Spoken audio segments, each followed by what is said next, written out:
Hello student, I am teaching science for class 7th lesson 6 part 3, जिसमें कि अपन ने physical और केमिकल चेंज के बारे में पढ़ा था।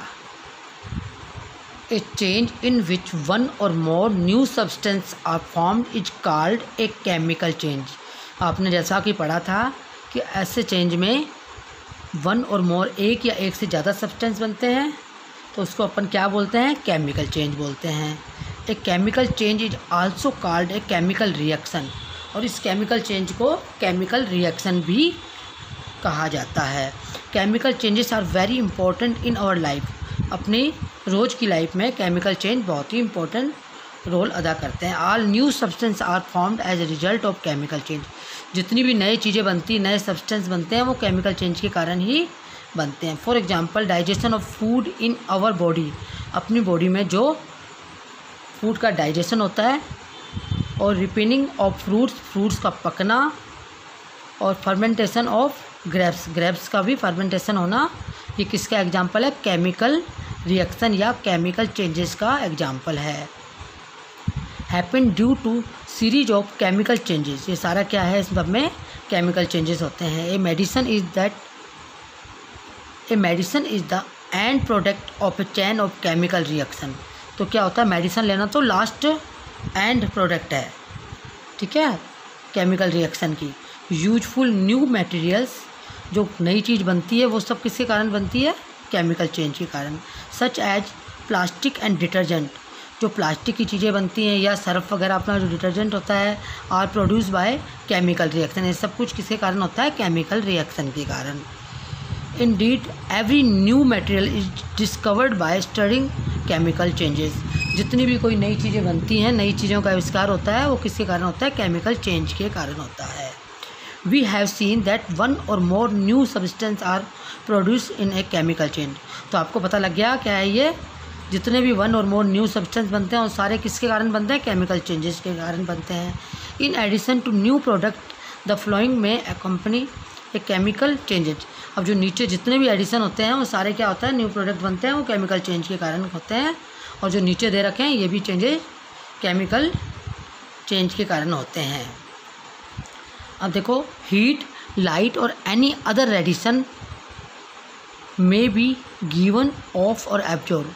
जितनी भी जो अपने को जो हीट मिलती है या जो लाइट होती है या कुछ और रेडिएशन होते हैं, या जैसे कि अल्ट्रावायलेट किरणें, तो ये सारे किसके कारण होते हैं? ये सारे केमिकल रिएक्शन या केमिकल चेंजेस के कारण ही होते हैं। दूसरा है साउंड में भी प्रोड्यूस। साउंड का बनना, आवाज़ का बनना, ये भी केमिकल चेंज है। Third, A change in smell में टेक प्लेस और न्यू स्मेल में भी गिवन ऑफ। क्या होता है? एक स्मेल आना यानी सुगंध आना और नई स्मेल का बनना, ये भी केमिकल चेंज है एक। उसके बाद एक गैस में भी फॉर्म, एक गैस का बनना, वो भी क्या है? एक केमिकल चेंज है। Let us look at some example. ये आपने क्या देखा? आपने कुछ एग्जाम्पल देखे। यू सा that burning of magnesium ribbon is a chemical change. आपने पढ़ा था जैसे कि जो अपन ने मैग्नीशियम को जलाया था तो वो एक नई चीज़ बनी थी, वो केमिकल चेंज था। बर्निंग ऑफ कोल, कोयले का जलना, वुड, लकड़ी का जलना, और लीव्स, पत्तियों का जलना भी एक केमिकल चेंज है। In fact burning of any substance is a chemical change. जितनी भी चीज़ें बर्न होती हैं, जलती हैं, वो क्या है? एक केमिकल चेंज है। Burning is always accompanied by production of heat. जितनी भी जलती हैं उसमें क्या मिलता है? बनता है अपने को हीट मिलती है। तो ये एक हीट भी एक नई चीज़ है। ओके। उसके बाद क्या है? Explosion of A framework is a chemical change. पटाखों का जो विस्फोट होता है वो भी एक केमिकल चेंज होता है। You know that such an explosion produce heat, light, sound and unpleasant gas that pollute the atmosphere. आपने देखा ये पटाखे वगैरह जब अपन चलाते हैं, पटाखों का जो विस्फोट होता है वो उसमें हीट निकलती है और लाइट रोशनी होती है और साउंड होती है, जिससे कि अपन को अच्छा नहीं लगता है ना। ऐसी गैसें निकलती हैं जो कि पोल्यूट करते हैं, जो कि अपने एटमॉस्फेयर को पोल्यूट कर देती हैं। That is why you are advise not to play with fire work. तो आपको एडवाइस दिया जाता है कि कोई भी फायर, आग से जलने वाला वर्क यानी पटाखे वगैरह आपको नहीं चलाना चाहिए। When food gets spoiled it produce a foul smell. आपने जब आपका जो खाने वाली चीज़ होती है वो अगर वो ख़राब हो जाती है तो ये भी एक केमिकल चेंज है जिसमें कि स्मेल गंदी आने लग जाती है, तो ये चेंज भी केमिकल चेंज है। You must have notice that a slice of an apple acquires a brown colour if it is not consumed immediately. जब आप एक एप्पल के पीस को काटते हो तो थोड़ी देर रखते हो तो क्या होता है, वो ब्राउन सा कलर आ जाता है। तो ये किसके कारण होता है, कोई नई चीज़ बन जाती है इसमें, ठीक है। तो अपन को इमीडिएटली यूज करना होता है उसको, नहीं तो वो कुछ और नई चीज़ ब्राउन सी बन जाती है, ब्राउन कलर की। If you have not seen this change in colour, अगर आपने ऐसा नहीं देखा है तो cut a fresh slice of apple and keep it away for some time. अगर नहीं देखा तो आप फ्रेश एप्पल को लेके एक पीस काट के कुछ समय के लिए रखो। Repeat the same activity with A slice of potato और ब्रिंजल। आप यही चीज़ें पोटैटो यानी आलू और बैंगन पर भी करके देख सकते हो, उनका भी रंग अलग हो जाएगा। The change of colour in these cases is due to the formation of new substance. तो ये जो आपका कलर चेंज हुआ ये भी किसके कारण हुआ है, नई चीज़ बनने के कारण, नए सब्सटेंस बनने के कारण। Are not these changes chemical change. तो क्या ये भी केमिकल चेंज है। In chapter 5 you neutralise an acid with a base. आपने न्यूट्राइज पढ़ा था, आपने किस में पढ़ा था, लेसन चैप्टर 5 में, जिसमें एसिड और बेस को मिलाया जाता है तो न्यूट्राइज हो जाता है यानी उदासीन हो जाता है, उससे कोई भी गुण नहीं रहते। इन न्यूट्रलाइजेशन एक केमिकल चेंज, तो एक न्यूट्रलाइजेशन भी एक केमिकल चेंज है, ठीक है। अब क्या है, रस्टिंग ऑफ आयरन। आयरन में जो जंग लगती है वो भी एक केमिकल चेंज है। Let us get back to rusting. जो आपने पहले रस्टिंग के बारे में पढ़ा था, जंग लगने के बारे में, वापस से पढ़ते हैं उसको। This is one change that affect iron articles and slowly destroy them. तो ये क्या चीज़ होता है, ये जो रस्ट लग जाती है आपकी लोहे में तो क्या करती हो, जो भी धीरे धीरे क्या होता है, जो भी चीज़ होती है आर्टिकल्स को नष्ट करना चालू कर देती हैं, ख़राब कर देती हैं। Since iron is used is making bridge. जो आयरन आपको पता है कहाँ कहाँ यूज होता है, लोहा कहाँ यूज होता है, ब्रिज में होता है। ब्रिज यानी जो अपने क्या बोलते हैं इसको, ब्रिज को, जो जिसके अंदर से अपन निकलते हैं, ब्रिज वगैरह। और शिप, जहाज, car, truck, is make bodies and many other articles. The monetary loss due to rusting is huge. क्या मतलब हुआ इसका, जितनी भी चीज़ें लोहे की बनती है यानी कि शिप होगी, कार होगी, ट्रक हो गया, ब्रिज हो गया, तो इसमें बहुत ही नुकसान होता है, पता है आपको, पैसों का बहुत नुकसान होता है, वो ख़राब हो जाता है, ठीक है। The process of rusting can be represent by the following equation. इससे भी अपन रस्टिंग को, लोहे में जंग लगने को समझ सकते हैं। देखो आयरन क्या होता है, लोहा होता है, प्लस ऑक्सीजन कहाँ से मिलती है अपन को, ऑक्सीजन एयर से, हवा से, और वाटर मिलता है अपन को, उसको नमी मिलती है, तो क्या होता है इसमें रस्ट बन जाता है। रस्ट क्या चीज़ है, आयरन ऑक्साइड है, Fe2O3, जो कि एक नई चीज़ है। For rusting the presence of both oxygen and water. तो रस्टिंग के लिए ऑक्सीजन और वाटर का होना ज़रूरी है, या फिर वाटर वेपर जो पानी की भाप होती है, इज इसेंशियल, ये होना ज़रूरी है, तभी जंग लगता है। In fact if the content of moisture in air is high which means if it is more humid rusting become faster. तो कब रस्टिंग ज़्यादा, जब जंग कब ज़्यादा लगती है, जब मॉइस्चर ज़्यादा हो या ह्यूमिड ज़्यादा हो, जिससे कि जल्दी जंग पकड़ लेता है कौन, आयरन की चीज़ें, लोहा। So how do we prevent rusting. तो अब कैसे रोक सकते हैं इस रस्टिंग को, prevent iron articles from coming in contact with oxygen or water. तो अपन क्या कर सकते हैं, इसको ऑक्सीजन और वाटर के संपर्क में कम से कम आए, और बोथ, और दोनों से ही, ठीक है। One simple way is apply to coat of paint or grease. तो अपन का एक तरीका ये भी कर सकते हैं अपन कि उस पर लगातार पेंट फेरते जाएं, जिससे अंदर तक, आयरन तक पानी की नमी वगैरह जाए ही ना, या फिर ग्रीज की एक परत उसके अंदर जमा दें। In fact these coats should be applied regularly to prevent rusting. अगर अपन इनका लगातार इसका उपयोग करते रहेंगे पेंट वगैरह का, हर महीने, हर 6 महीने में, तो ये आपकी रस्टिंग नहीं होगी।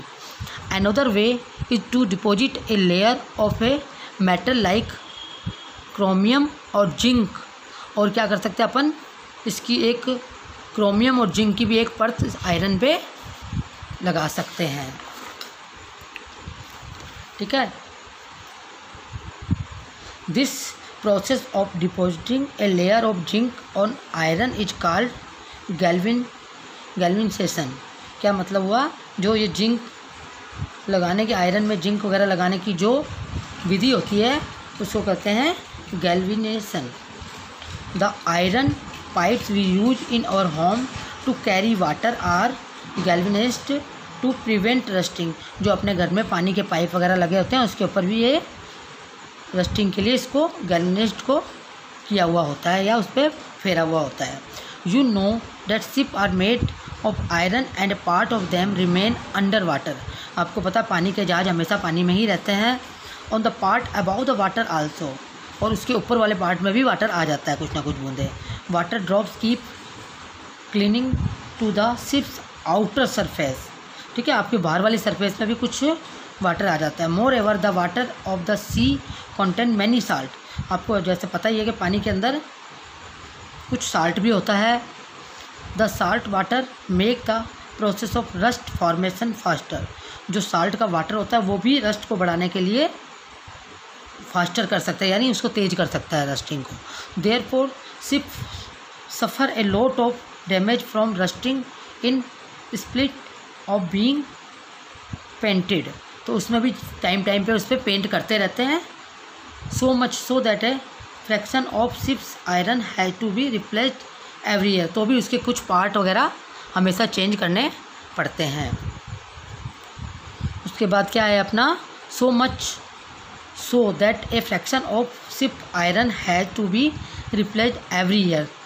ठीक है, ये एवरी ईयर इसको भी चेंज करते रहते हैं। Can you imagine the monetary loss to the world. तो आप इमेज कर सकते हो कि कितनी मनी का लॉस होता है रस्ट लगने से या जंग लगने से। अब एक और आपका रह गया क्रिस्टलाइजेशन, ये छोटे छोटे क्रिस्टल बनना, जैसे कि आपने पहले भी पढ़ा है। In class 6 you have learn that salt can be obtained by the evaporation of sea. आपने पढ़ा था साल्ट को बनाने के लिए कैसे इवोपरेशन से समुद्र में साल्ट बनाया जाता है। The salt obtained in this manner is not pure. जो इस तरह से बनाते हो इवोपरेशन से साल्ट को, नमक को, वो साफ़ नहीं होता। And the shape of its, इसकी शेप भी आपको अच्छे से दिखाई नहीं देती। Crystal can not be seen clearly, जिससे कि उसमें क्रिस्टल सही नहीं दिखते। How ever large crystal of pure substance can be formed from their solution. तो आप जब इसको घोलोगे अच्छी तरह से तो आपको उसके सॉल्यूशन में आपको वो क्रिस्टल दिखाई देंगे। The process is called crystallization. इस प्रोसेस को क्या बोलते हैं, क्रिस्टलाइजेशन, जिसमें छोटे छोटे क्रिस्टल आपको दिखाई देते हैं। It is an example of physical change. अब ये कौन सा चेंज है, आपने पढ़ा था नमक, समुद्र से नमक जब बनाते हैं तो ये कौन सा चेंज है, फिजिकल चेंज है। ठीक है, अब है, अब इसके लिए भी अपन एक एक्टिविटी पढ़ लेते हैं। तो ये एक्टिविटी क्या है, take a cup full of water in a beaker and add a few drops of dilute sulphuric acid. तो आपने एक कप फुल वाटर का लेते हैं एक बीकर में, उसके अंदर कुछ ड्रॉप डाइल्यूट सल्फ्यूरिक एसिड डालते हैं। Heat the water when it start boiling and copper sulphate powder slowly while sharing continuously. तो इसमें क्या किया इसने, नीचे से इसको हीट दी है और लगातार इसके अंदर क्या किया इसने, सल्फ्यूरिक एसिड की बूंदें डालता गया और उसको धीरे धीरे हिलाते रहते हैं continuously. Continues adding copper sulphate powder till no more powder can be dissolve. और तब तक इसको डालते रहना है कॉपर सल्फेट पाउडर को जब तक कि वो पूरी तरह से घुल नहीं जाता। उसके बाद अगर डालें तो वो घुलेगा नहीं, तो तब तक डालते रहना है। फिल्टर कर देना है सॉल्यूशन को, अलाउ इट टू कूल, और उसके बाद उसको ठंडा होने के लिए रख देते हैं। Do not disturb the solution when it is cooling. जब तक ठंडा होता है उसको बिल्कुल भी डिस्टर्ब यानी छेड़ना नहीं है उसको। Look at the solution after some time. ठीक है, तब आप उसको कुछ देर बाद सॉल्यूशन को देखोगे। Can you see the crystal, तो आपको ये देखो छोटे छोटे क्रिस्टल दिखाई देंगे ऑफ कॉपर सल्फेट के। ठीक है, कॉपर सल्फेट के हैं। If not wait for some more time, अगर आपको फिर भी नहीं दिखाई दे रहे तो आपको कुछ देर के लिए और उसको रख देना चाहिए सॉल्यूशन को। तो ये अपन ने क्या पढ़ा है, ये फिजिकल चेंज और केमिकल चेंज के बारे में अपन ने पढ़ा है। तो आपको अच्छी तरह से समझ में आ जाना चाहिए कि फिजिकल चेंज कौन सा होता है जिसमें कोई न्यू सब्सटेंस नहीं बनता, और केमिकल चेंज कौन सा होता है जिसमें कुछ 1 और 2 वन या मोर सब्सटेंस बन सकते हैं। तो ये आपका आज लेसन ख़त्म हो गया है। Thank you.